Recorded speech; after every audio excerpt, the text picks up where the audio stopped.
So I'd like to begin today in English by congratulating the new ministers for their roles. It's literally a 1 in a million opportunity. I think they have 40 ministers in total, and there's about 41 million people, so it's literally 1 in a million to be a minister, and a big accomplishment to get to that place. The Conservatives will take our role of holding the government accountable seriously. That doesn't mean we reflexively oppose everything the government does. When it comes, for example, to foreign affairs, if the government does a good job at defending our national interests in negotiations with the U.S., then we will support those efforts. When they're right, we'll stand with them. When they're wrong, we will oppose them. We hope the country succeeds. We want the nation to do well. We ran on the promise of bringing home Canada's promise, a very simple deal that Canada used to provide, which is that anyone who works hard gets a great life in an affordable home on a safe street under our proud flag. And that means boosting the buying power of our workers and seniors by cutting wasteful spending and bureaucracy to bring down taxes and inflation. It means freeing workers and businesses to build more affordable homes and develop resources.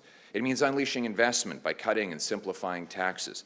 It means protecting our streets with stronger laws and borders.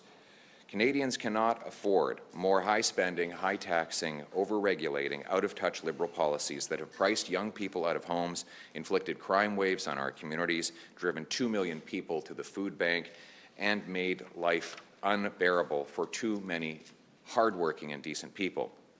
In his first press conference, Mr. Carney talked a good game about reversing Liberal policies in these areas, but now we have to find out if he was serious. And so far, it's not a promising start. The first disappointment is, unfortunately, his cabinet. He appointed Trudeau's old team and Trudeau's old advisors. Stephen Guilbeault, whose radical green agenda would shut down all future developments in our resource industry, is still the minister responsible for Quebec. Sean Fraser was the immigration minister who caused the immigration crisis, the housing minister who gave us the housing crisis, and now he's the minister responsible for addressing the Liberal crime crisis. It seems like he is the master at failing upward. Chrystia Freeland, who as finance minister hiked capital gains tax and carbon taxes and massively grew our debt to the point where we now spend $1 billion a week on interest, stays in the cabinet. Then there's Gary Anadasangari, the new Minister of Public Safety, who said the actual crimes, the actual issues around bail are quite sound, and they are embedded in, codified in law right now, as in to say that there's nothing wrong with the system. Well, in fact, there's everything wrong, as we see from the growing crime wave on our streets. Then there's François-Philippe Champagne, Trudeau's Minister of Everything, who never really managed to do anything. And he did it very loudly. But nice guy. I'll give him credit. He's a nice guy. But he was the Minister of Industry, during which we had the worst economic growth of any country in the G7. And now he's in charge of the budget. Then there's Joly, LeBlanc, Haidu, Anand. Anand was the president of the Treasury Board, during which time the bureaucracy and the consultant bills blew out of control. In all, 14 Trudeau ministers are now in Carney's cabinet. It's more of the same when Canada needs real change.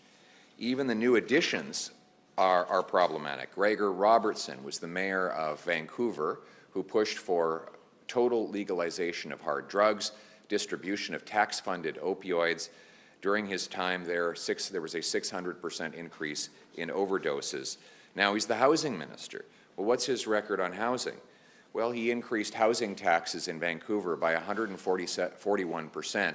And the result was that housing costs went up by 149%, more than doubling the costs and giving Vancouver, his city, the most expensive housing prices in all of North America. Now, Mr. Carney puts this gentleman in charge of housing.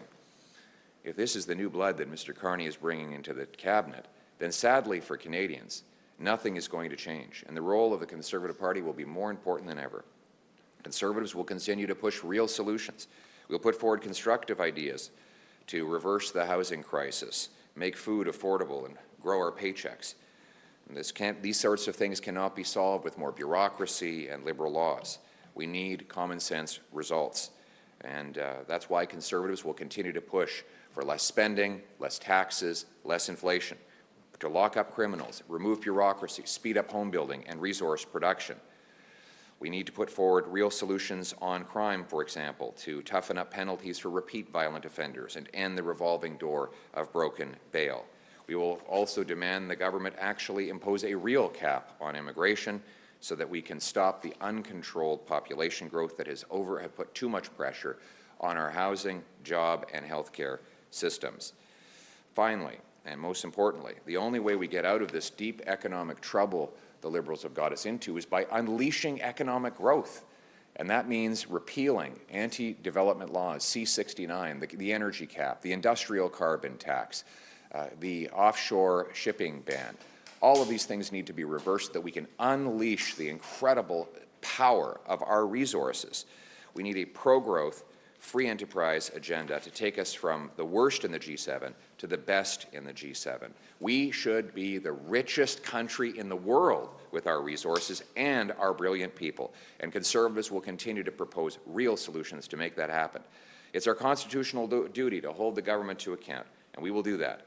We'll give a voice to all the voiceless, those who have been cast aside, ignored, kicked to the curb, the decent, honorable people whose lives have been turned upside down in the last decade, that feel like they've had, until recently, that they've had no voice.